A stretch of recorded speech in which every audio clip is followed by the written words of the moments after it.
YouTube. It's been a while since my last video. I think that during few months I didn't feel like making any videos, and I had this project to go to New York, so it was a big step for me. And yes, maybe this is what I had in my mind and why I didn't make any video for this period. So I would like to share my experience there in New York.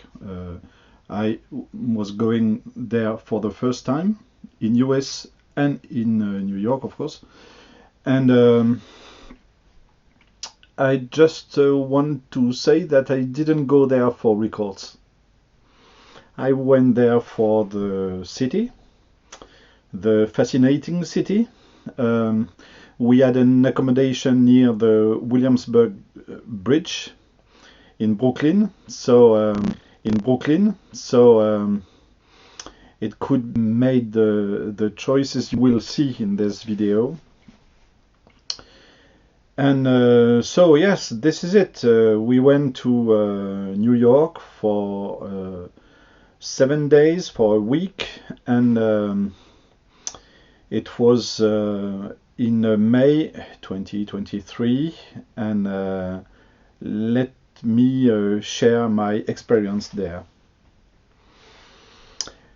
The first thing I want to share is I wanted to go to a jazz club, because this is the reputation for me for New York or Brooklyn, so I wanted to go there. And in the accommodation I met with this guy that said that in I don't know, maybe 500 meters from the flat there was this small jazz club owned by black people, founded by black people, and it is a very tiny building near a new modern hotel, you know. So we went there on the Saturday evening, and it was so great, it was so amazing, that, like they would say there, because there was this artist called Jason Davis, who is a sax player from Texas, and he invited friends of his living in New York. So I'm very sorry, because I don't have the names of these people. I asked for them to the jazz club, but so far they didn't answer to me. The jazz club, the name of the jazz club is Williamsburg Music Center, and it's a very small venue.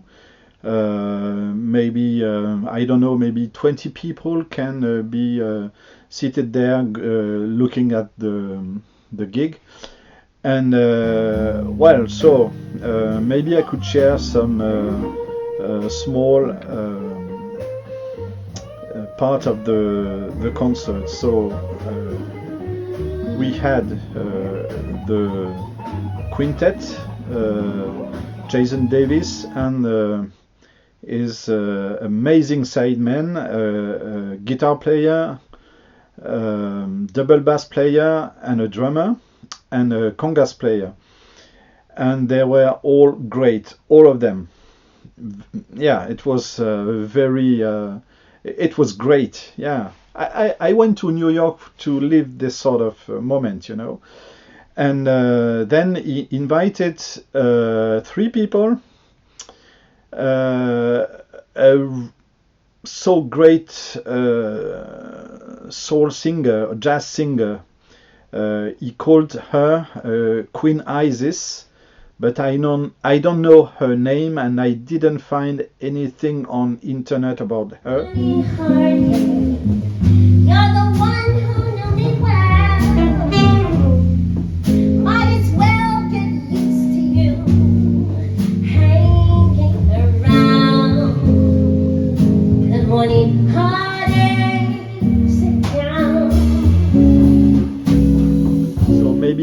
know who she is, maybe you can give me her name, because her voice is so it's so great. Yeah, it was very jazzy, very soulful, so it was great. And then we had this tap dancer. It was the guy that was just sitting there, and then he just said to him, "Yeah, come here and dance for us." And we had this strange moment to see a tap dancer. We didn't come there to see that, but yeah, it was so funny and joyful to see that.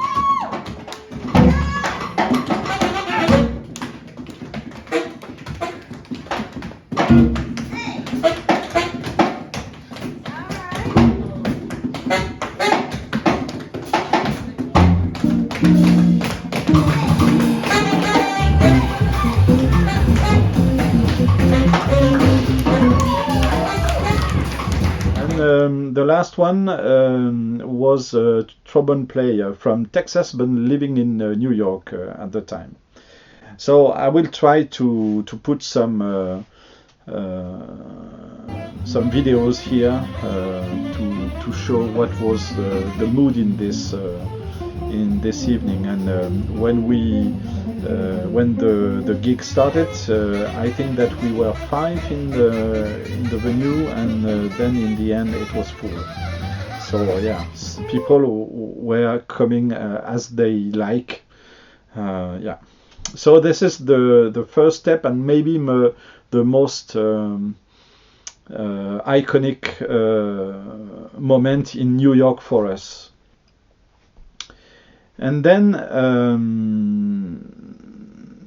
I don't know, maybe it was the same day or 2 days after, I don't remember, but we were just looking for a bar, a cafe to have a beer, and we went to Koreantown.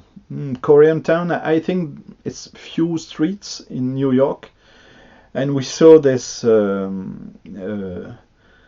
jazz cafe called Turntable Chicken Jazz, and it was great because it was jazz music on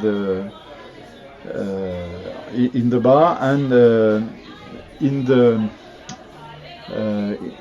shelves in the second floor or the first floor, yeah.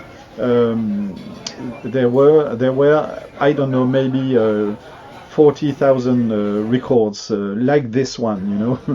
See that, and there were some hi-fi gear all in the wall, you know, cassette decks, turntables, reel-to-reel decks.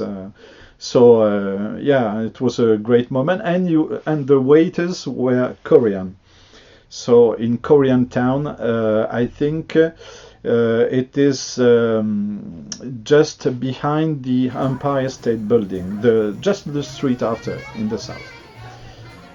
And then we went to look for records, of course. And as we were in Williamsburg, we tried a few thrift stores there, and one of them is not a thrift store, it's more a second-hand and artist hall, and there is a record seller there, and she is a woman, and mainly cheap records. And well, I purchased 2 records there. The first one is this one. It's a mandrill. Mandrill is a 60s, 70s band that was founded in near Williamsburg in New York. So and it is a mix of funk, soul, rock, and Caribbean music in the same time. This is their first record, and it was cheap, as you can see. The sticker is still here, $10, and it's a gatefold, but a single record on Polydor. I think that I couldn't be close to the location that the band was created to buy this one, Mandrill, the first one. I think it was from 1970. And in the same place I bought this. It is Cherry by Stanley Torrentine, with Milt Jackson on vibes on CTI. And yeah, I go for this one because I already have Sugar, which was reissued by Pure Pleasure Records, and there was this one, Cherry, and the other one, which is Salt Song, and all the three records was from the same period. So I went for this one, but I wanted to go back and buy the Salt Song, but it was not open. So I only have this one from Stanley Torrentine in this same location. And then we went a few streets away and in the north, and we found this record store called Earwax Records. And there were there some good choice of LPs, and I think that they had as well hi-fi gear, and I decided to go for this one. This is an album by Clifford Jordan with Kenny Dorham, called Starting Time on Jazzland. But as you can see, this is no JC reissue from '84, and yeah, as they are going to make some OJC reissues at the moment, I wanted to get one of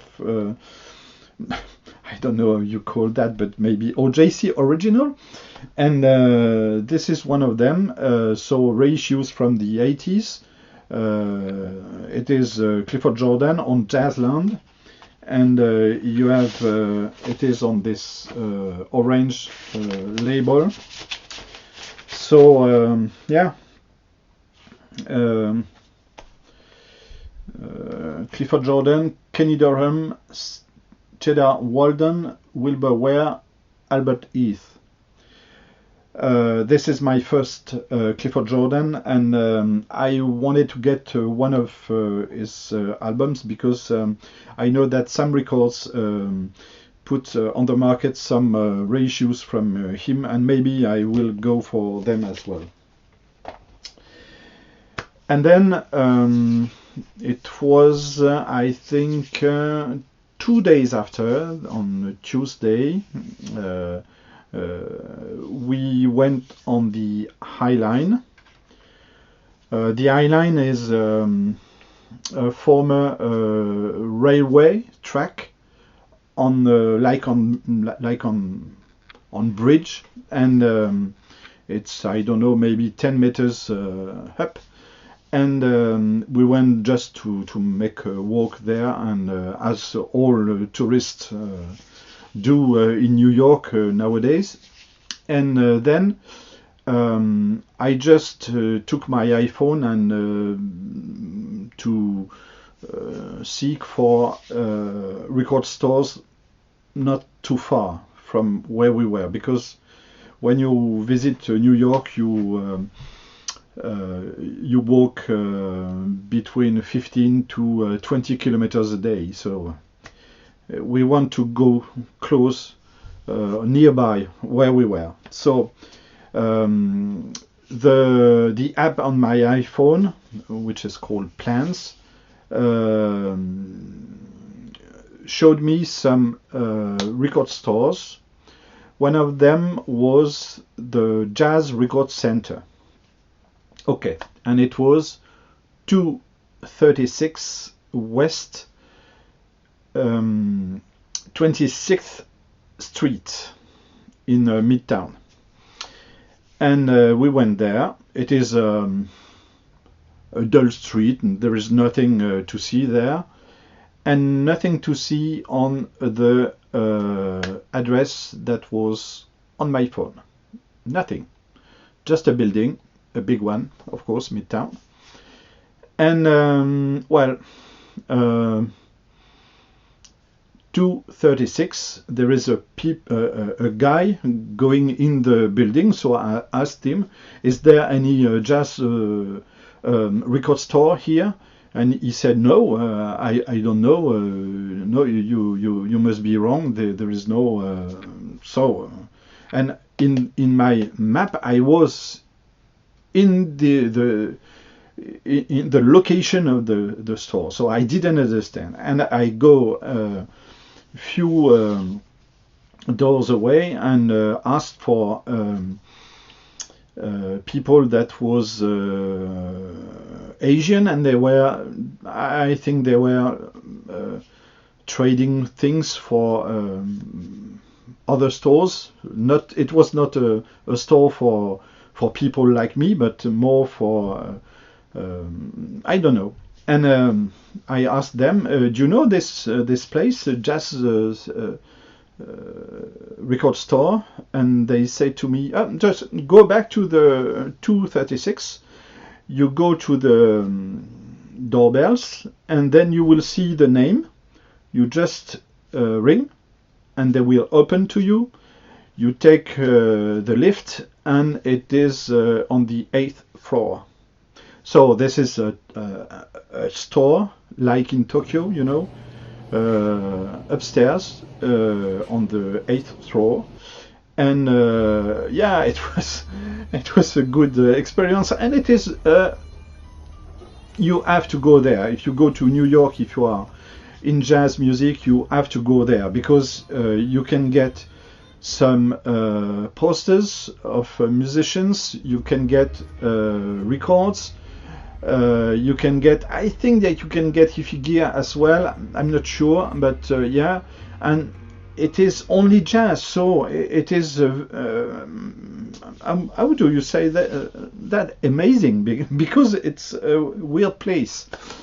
And yeah, so there I took this album, a Benny Carter album.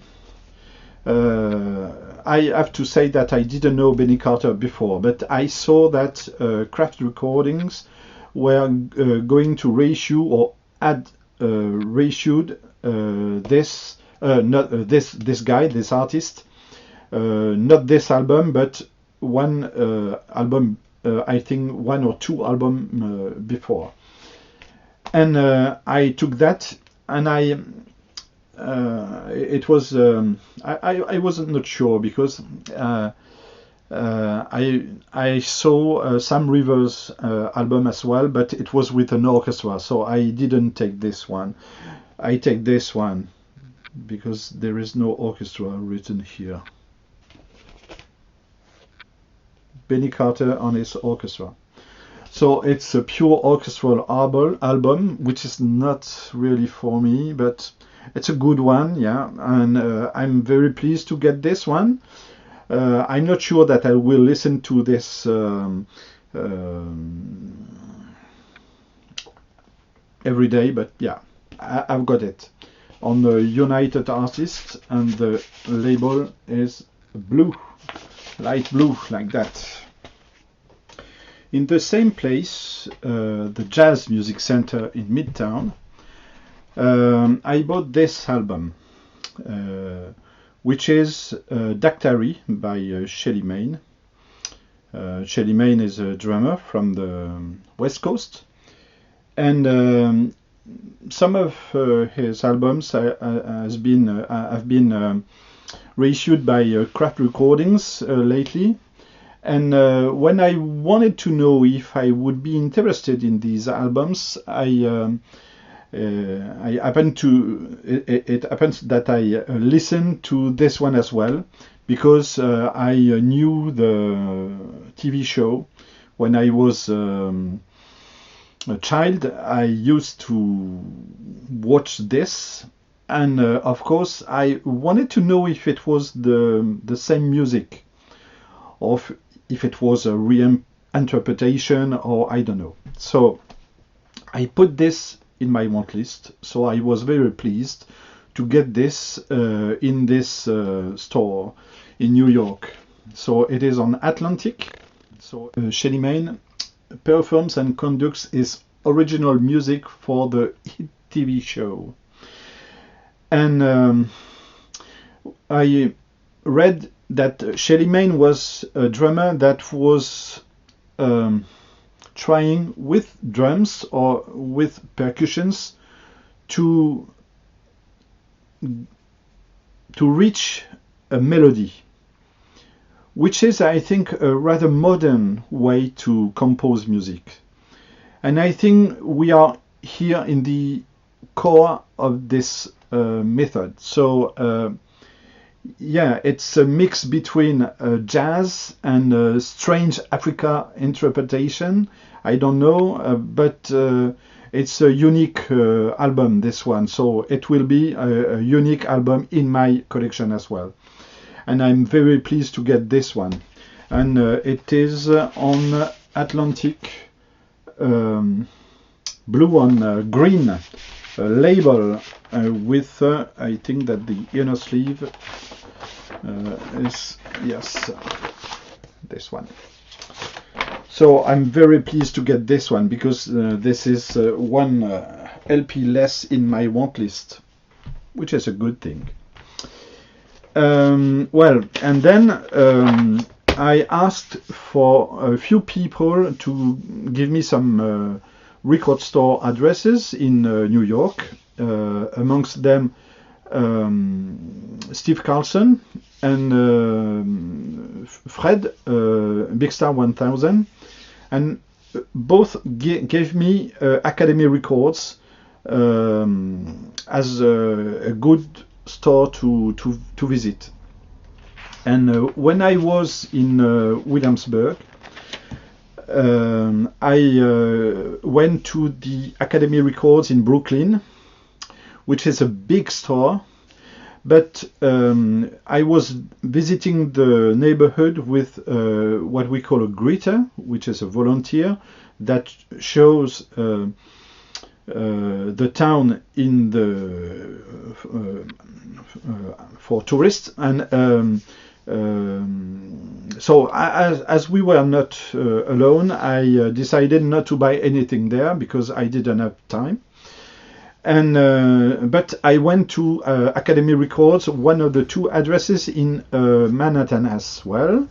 It is on the 18th Street. It's more tiny, less choice, CDs as well. But there I found two great records that I am sure that it's not so easy to get in Europe. Of course, if you go to Discogs or online, but this is not what I do. So I took this. It is Ronnie Foster's Sweet Revival, his second album on the Blue Note. It's under the United Artists period. And so it's a great jazz funk. It's a mix between original compositions by him and some covers like Mr. and Mrs. Jones, or there is a also a song by Stevie Wonder here. I prefer original compositions. I think there are more energy in it. When you are looking only for hit melodies, it's not for me maybe, but I think this is why this guy maybe is not so popular after his first one, which was great, and it was an album that was reissued lately by the classic series by Blue Note. So, but yeah, it's great to get this one. Ronnie Foster, Sweet Revival. And then I took this like we can call that concept album maybe. It's an album by Stax. It's not a cover album. It's an album they decided to go for artists they have a contract with, and to associate a female and a male singer together to sing new songs. So this is Boy Meets Girl with William Bell, Eddie Floyd, Cleotha Staples, Mavis Staples, Pervis Staples, Johnny Taylor, Carla Thomas. And there are always two, or sometimes there are more in the singing the song, but yeah, there are 8 Stax artists singing here in duets. So this is great. In Europe, you had only a single LP that was put in the market. In US, it was a double one. So very pleased to get this one. Because so this is it for the second-hand records, and then I maybe I'm a little naive, but I thought that I could find some recent reissue in stores in New York, for example, Analog Productions or Impex reissues. I didn't see any of them, but I was not there only for records, you know, so I was busy visiting. And well, I saw a store, Barnes and Noble, and I go in just to see what I could find. And I took this one because I ordered it locally, and my local store didn't get it for me. So I bought this one. It is Max Roach's Freedom Now suite.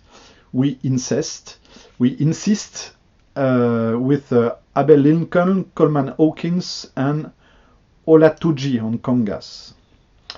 It is a Candid reissue with the name Candid. If you buy this one and there is no name here, this is not an official reissue. You have to know that. And this one is with a remastering by Benny Grunman. So this is a protest song jazz album. It's vocal jazz. Because there is A.B. Lincoln here. This one is really unique as well, because I think this sort of melody, this sort of protesting song, you don't find this usually, you know. It's very rare to get this. So I'm very happy to have this one. And I know that the Candid label didn't make it for long, a few months, I think. And the song is great. It's like a tone poet. It's a great one. So this is my last purchase in New York. We Insist by Max Roach's Freedom Now suite. Suite, on dirait en français. We would say suite in French. This is it. So thank you for watching, and please, if you have any information for people going to New York, don't hesitate and make a comment, because I think there is no so many videos on digging in New York in the VC. Yeah, so thank you. Bye.